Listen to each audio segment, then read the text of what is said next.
Children చూడండి, ఈరోజు ఏం తీసుకొచ్చాను అంటే, మీరు ఇంగ్లీషు రైటింగ్ మీకు చెప్పేటప్పుడు నేను చెప్తూ ఉంటాను కదా. ఏమని చెప్తాను చెప్పమ్మా? అక్షయ్, ఏమని చెప్తాను మీకు?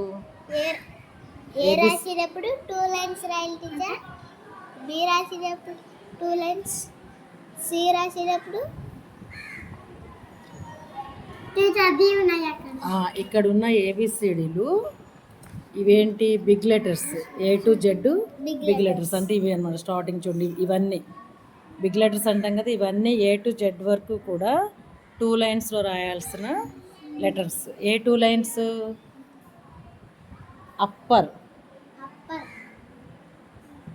అప్పర్ కేజ్ లెటర్స్ అన్నమాట ఇవి. ఓకేనా? అయితే వీటి పక్కన ఉన్నవి గమనిస్తే, ఇది చూడండి, ఏలో సగమే ఉంది ఇది. అవునా?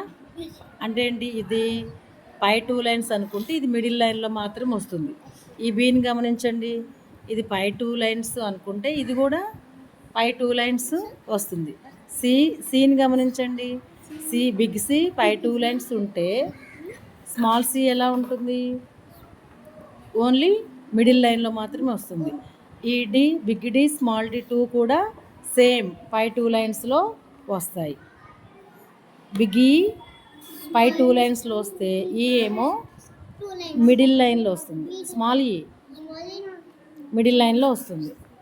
ఎఫ్, ఈ 2 ఎఫ్స్ కూడా అప్పర్ కేజ్ లెటర్స్ అంటే పై 2 లైన్స్లో వస్తాయి. ఈజీ పై 2 లైన్స్. ఈజీ గమనించండి, మిడిల్ లైన్ కాదు, పై 2 లైన్స్ కాదు. ఎట్లా? ఇది లోయర్ కేజ్ లెటర్ అంటే కింది 2 లైన్స్ అంటే మిడిల్ లైను, లాస్ట్ లైన్ కదా. ఇవి లోయర్ కేజ్ లెటర్స్. ఇలాంటివి 5 మాత్రమే ఉంటాయి మనకి. ఏబిసిడీలో ఏ టు జెడ్ తీసుకుంటే ఓన్లీ 5 ఉంటాయి. జీ చెప్పమ్మా, చెప్పండి. ఏ లెటర్స్? జీ. ఏ లెటర్స్ వస్తాయి లోయర్ కేజ్ లెటర్స్ అంటే? చెప్పక్ష, ఏ లెటర్స్ వస్తాయి? P, Q, Y. ఓకే కదా. ఇవి ఎప్పుడు వచ్చినా కూడా మిడిల్ లైన్లో రాసి కింది లైన్లో దాన్ని కంప్లీట్ చేయాలి. ఓకేనా? ఖచ్చితంగా ఇట్లా అన్ని లెటర్స్ని గమనిస్తూ ఉంటే మీకు టెక్స్ట్ బుక్ అయినా కూడా దాంట్లో వీటిని ఎలా రాయాలనేది చక్కగా ఉంటుంది. అయితే చూడండి, గమనించండి, ఇవి ఏబిసి నుంచి XYZ అంటే చివరి వరకు ఏ నుంచి జెడ్ వరకు కూడా, ఇవన్నీ ఏ నుంచి జెడ్ వరకు కూడా పై 2 లైన్స్లో రాయాలి. అప్పర్ కేజ్ లెటర్స్ చూడండి, ఈ పై 2 లైన్స్లో రాయాలి. అసలు కింది లైన్కి అస్సలు టచ్ అవ్వకూడదు. కింది లైన్కి అస్సలు టచ్ అవ్వకూడదు. పై 2 లైన్స్లో మాత్రమే ఈ లెటర్స్ని మనం ఇలా రాసుకుంటూ వెళ్ళాలి. ఓకేనా?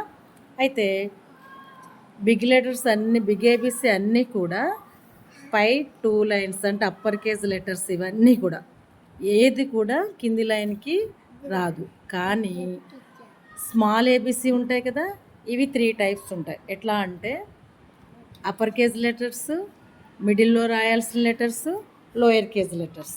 ఓకేనా? చూడండి, ఇదిగోండి, small b, small d, small f, small h, small k, small l, t. ఇవన్నీ కూడా బిగ్ ఏబిసిడీలు ఏ లైన్స్లో అయితే వెళ్తాయో అంటే, ఏ లైన్స్లో వెళ్తాయి? బిగ్ ఏబిసి పై 2 లైన్స్లో వెళ్తాయి కదా. ఇవి కూడా స్మాల్ ఏబిసి అయినప్పటికి కూడా బిగ్ ఏబిసితో సమానంగా పై 2 లైన్స్లోనే వీటి ప్రయాణం జరుగుతూ ఉంటుంది అనమాట. అసలు కింది రోడ్డుకి, కింది వైపు అసలు రావు, కింది లైన్లోకి ఇవి రావు. తర్వాత చూడండి, ACEIMNORSUVUXZ ఇవి ఓన్లీ మిడిల్ లైన్లోనే ఉన్నాయి. చూడండి, పై లైన్కి వెళ్ళలేదు, కింది లైన్కి కూడా రాలేదు. ఓన్లీ ఐలో ఈ చుక్క పెడతాం కదా, అది మాత్రమే మనం పై లైన్లో పెడతాం తప్ప మిగతా పార్ట్ అంతా కూడా ఓన్లీ మిడిల్ లైన్లోనే రాస్తాం. చూడండి ఎలాగో, ఇదిగోండి, ఇది పై లైను, ఇది లోయర్ లైన్ కదా అనుకుంటే, ఈ మిడిల్ లైన్లో చూడండి ఓన్లీ మిడిల్ లైన్లో మాత్రమే ఈ లెటర్స్ రాయాలి. ఇట్లా ఇట్లా ఇందులోనే ఉండాలి. పైకి కానీ కిందికి కానీ రావడానికి వీలు లేదు. ఇలాగా రాయాల్సి ఉంటుంది. ఇక GJPQY ఇవి తీసుకుంటే ఇవి లోయర్ కేజ్ లెటర్స్. ఇవి ఓన్లీ లాస్ట్ 2 లైన్స్లో రాయాలి. అసలు పై లైన్కి అసలు టచ్ చేయకూడదు. చూడండి వీటి ప్రయాణం ఎలా సాగుతుందో ఈ 2 రోడ్లు గుండా మాత్రమే ఇవి రాయాల్సి ఉంటుందన్నమాట. ఓకేనా? మీరు లైన్స్ మీద రాసేటప్పుడు లైన్స్ ఉన్నా లైన్స్ లేకపోయినా ఈ రూల్ ఎప్పుడు కూడా మీరు ఏబిసిడీల్లో రాసేటప్పుడు ఇంగ్లీష్ వర్డ్స్ రాసేటప్పుడు ఈ రూలు ఫాలో అవ్వాల్సి ఉంటుంది. ఇక్కడ ఒక పేరు రాసాను చూడండి, నేను రాజేష్ 3 లైన్స్ తీసుకున్నాను. 3 లైన్స్లో చూడండి 6 బిగ్ లెటర్ కాబట్టి పై 2 లైన్స్కి వెళ్ళింది. AES మిడిల్ లైన్లో మాత్రమే ఉన్నాయి. జే కిందికి దిగింది. హెచ్ చూడండి బిగ్ ఆర్కి ఈక్వల్గా హెచ్ కూడా స్మాల్ హెచ్ అయినప్పటికీ కూడా బిగ్ ఆర్కి ఈక్వల్గా అది ఏ 2 లైన్స్లో అయితే ఉందో ఇది కూడా అదే 2 లైన్స్లో ఉంది. అలాగే ఇక్కడ చూడండి, ఇక్కడ అసలు ఏమీ లేదు, లైన్స్ ఏమీ లేకపోయినా నేను ఓన్లీ వైట్ పేపర్ మీద రాశాను. చూడండి ఎలాగా, ఫస్ట్ బిగ్ ఆర్ రాశాను. బిగ్ ఆర్ అనేది 2 లైన్స్ అనుకున్నప్పుడు తర్వాత ఏ మిడిల్ లైన్లో రాయాలి కాబట్టి దానికి సగానికే రాసుకోవాలి మనం దాన్ని. జేని ఏతో పాటుగా రాసి కిందికి దింపాలి, ఎందుకు లోయర్ కేజ్ లెటర్ కదా అది. తర్వాత ఈ చూస్తే జేలో సగమే ఉండాలి, అది అంటే మిడిల్లో రావాలి కాబట్టి కిందికి రాకూడదు, అలానే పైకి వెళ్ళకూడదు. ఎస్ కూడా అంతే, హెచ్ మాత్రం ఆర్తో ఈక్వల్గా అలా రాయాలి. ఇక్కడ చూడండి నా నేమ్ రాశాను పద్మ అని, ఇదేంటి పి.